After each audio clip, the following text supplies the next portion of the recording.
నక్షత్రములు ఏకమై పాడగా, దూతల సైన్యం జయ ధ్వనులు చేయగా, భూమికి పునాది వేసెను దైవం,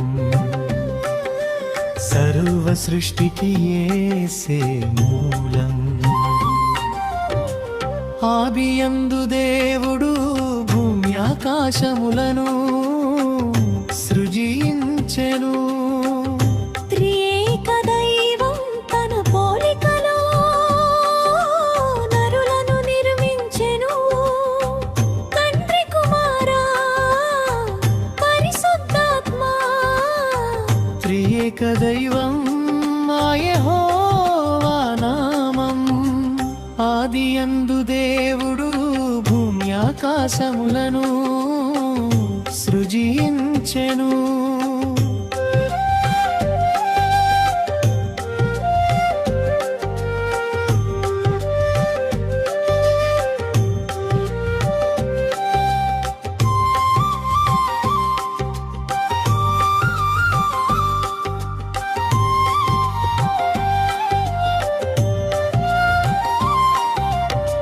మొదటి దినమున వెలుగు కలుగుగాక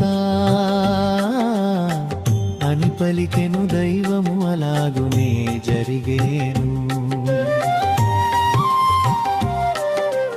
రెండవ దినమున జలములను వేరుపరచగా, విశాలమైన ఆకాశం అంతు చిక్కని అంతరిక్షం. మూడవ దినమున ఆరిన నేలని పలకగా, కొండలు నదులు సముద్రములు కలిగెను. భూమిపై సమృద్ధి జీవము ఆకుపచ్చదనము, సకల శబ్దాల సమ్మేళనం పరవశించన వనము. ఆదియందు దేవుడు భూమి ఆకాశములను సృజించెను.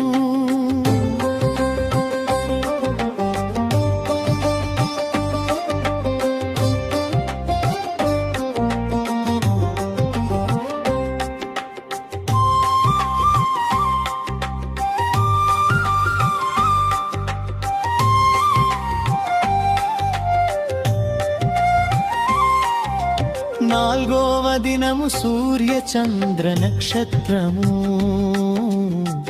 కలుగునుగాకని పలికెను, అలాగే జరిగేను. ఐదవ దినమున రెక్కలు కలిగిన పక్షులను, సాగరాన జలచరములు రకరకాల జీవులు.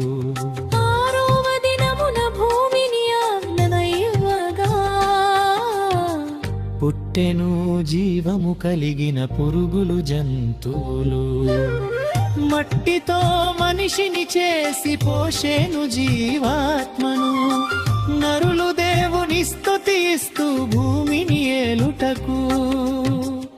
ఆదియందు దేవుడు భూమి ఆకాశములను సృజించెను.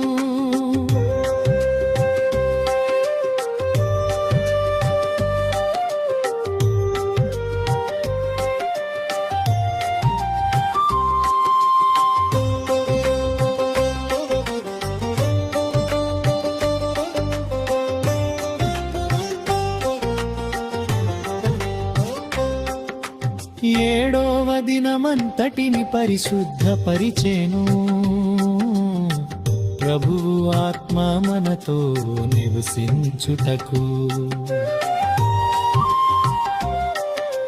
పరిశుద్ధ సంఘము ఆరాధించు సమయం, 6 రోజులు కష్టపడు జీవనోపాధి కోసము. ఏడవ రోజు విశ్రమించు ఆరోగ్యం కోసము. ఇహ పరమున సర్వ సృష్టి కర్తయైన దేవాది దేవుని ఆత్మతో పూజించుము. కృతజ్ఞతతో సత్యముతో సేవించుము. ఆదియందు దేవుడు భూమి ఆకాశములను సృజించెను.